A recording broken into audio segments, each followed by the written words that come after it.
तुम ये कर दो, तुमको ये दे देंगे, ये दे देंगे, और उस प्रलोभन से तुम अनुचित करते हो तो आपकी तुच्छ शरणागति है।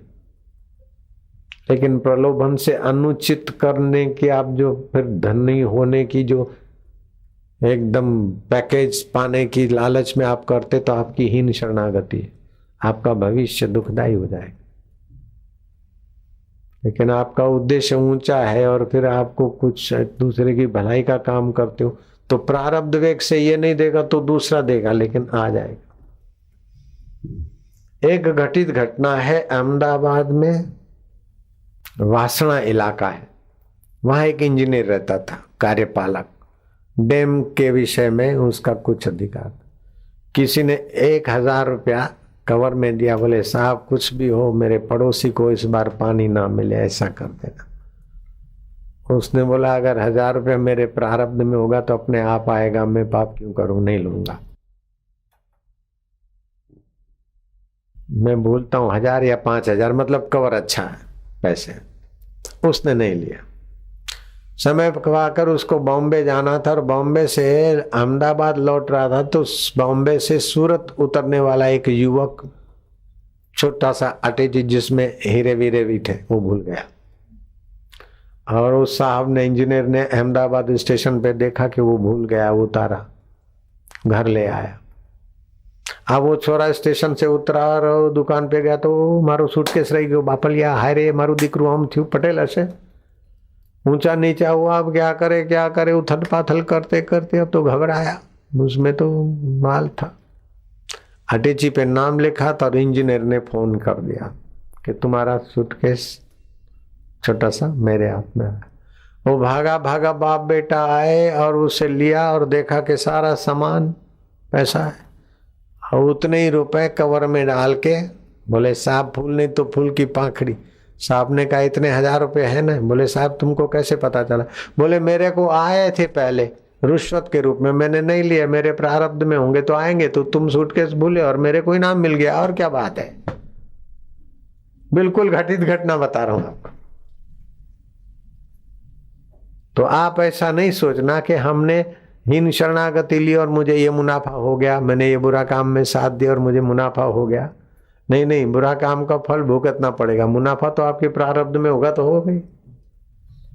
ऐसे ही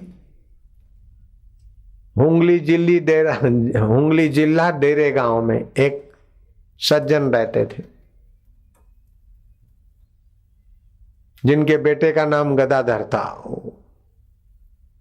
बाप का नाम था खुदीराम। खुदीराम को एक बड़े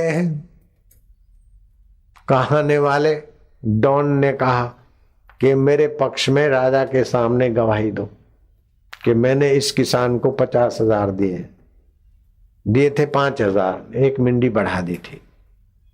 रामानंद राय नामचीन आदमी था।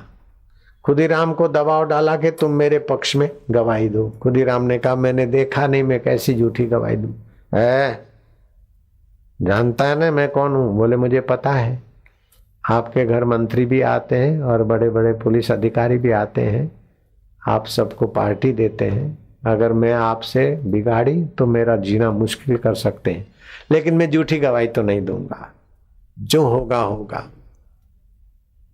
खुदीराम बड़ा भगत बनता है, जीना मुश्किल कर दूंगा, डेरे गांव में नहीं जी सकोगे। बोले मुझे पता है, लेकिन मैं झूठी गवाही देकर भगवान का गुनाहगार नहीं बनूंगा। रामानंद राय ने उसके लिए मुसीबत पैदा कर दी। अपनी जमीन जागीर गाय भैंसे आदि सब में डिस्टर्ब ऐसा हुआ कि रातों रात अपना गांव छोड़कर ननिहाल जा पहुंचे खुदीराम। रामानंद राय का जय जयकार हुआ।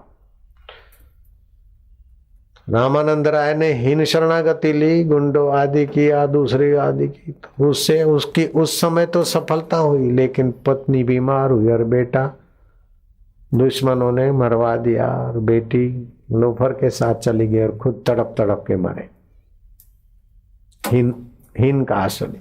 खुदीराम ने धर्म का आश्रय लिया। समय पाकर खुदीराम के घर गदाधर बालक पैदा हुआ और वही गदाधर आगे चल के रामकृष्ण परमहंस हो गया। खुदीराम का कुल पवित्र हो गया।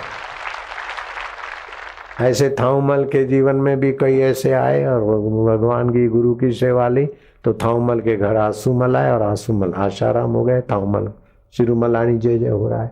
इसीलिए कभी भी कुछ काम करें तो गलत काम से बचें, गलत का सहयोग न लें और गलत को सहयोग न दें तो अच्छाई बढ़ जाएगी। अभी हम अच्छा काम करते और हमको धन्यवाद के बदले बदनामी होती है, कोई फर्क नहीं पड़ता। बुद्ध की खूब बदनामी हुई। बुद्ध के पास मनचली युवतियां भेजी जाती थी और एक वैश्या ने तो बीड़ा उठाया और इतना बदनाम किया बुद्ध को, और आखिरी में लोगों ने कहा कि ये क्या है, जांच होनी चाहिए। तो फिर विरोधियों ने वैश्या को दारू पिलाया और कुछ अपराधी वृत्ति के लोगों को जेतवन में भेजा और वैश्या के साथ दुष्कर्म करके रातों रात बुद्ध के आम के बगीचे में वैश्या की लाश गाड़ दी। और जांच कमीशन जांच करते करते बुद्ध के बगीचे में आई और देखा तो लाश मिली है। जो वैश्या बोलती थी कि बुद्ध जैसे ग्राहक मिले हैं, अब मैं उनको छोड़कर तुम छुट्टा फुटकर धंधा क्यों करूंगी, बुद्धि मेरे लिए सब कुछ है, बुद्ध के साथ मैं शारीरिक संबंध जोड़ती हूँ, ये करती हूँ, उबाई बोलने लगी। तो कुप्रचार ने इतना जोर बनाया, विटनेस भी पक्की हो रही। उस समय बुद्ध के शिष्यों से क्या गुजरा कि कोई जाए और भिक्षुक दिखे तो लोग पत्थर मारते थे। इतने बुद्ध के शिष्य बदनाम हो गए। और बुद्ध कितने बदनाम हुए होंगे दुनिया जानती होगी उस समय। लेकिन बदनामी करने वालों ने, साजिश करने वालों ने जो कुछ किया, वो कौन से नरक में पड़े मुझे पता नहीं, लेकिन बुद्ध अभी भी करोड़ों के हृदय में मौजूद है और तुम्हारे हमारे आगे भी माननीय है।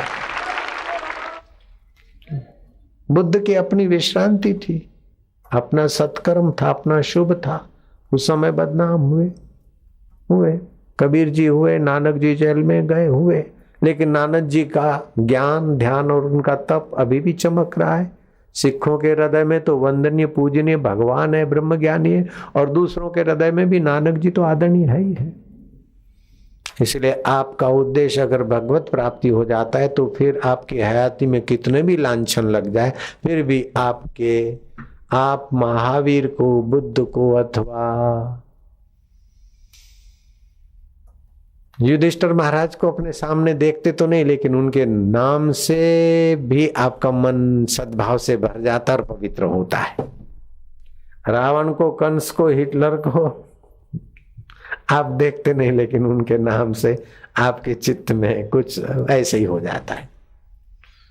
तो जिनका उद्देश्य ऊंचा है, जिनका आश्रय ऊंचा है, वे तो ऊंचाई को पाते, लेकिन उनके नाम से, उनकी स्मृति से और लोग भी ऊंचाई को चल देते हैं।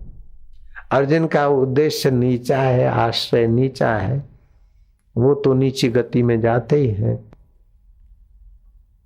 तो स्वर्ग पुण्य सुख भोगने के लिए है, नरक पाप का दुख भोगने के लिए, और मनुष्य जीवन पुण्य पाप का कुछ हिस्सा पसार हो और नए कर्म करने के लिए।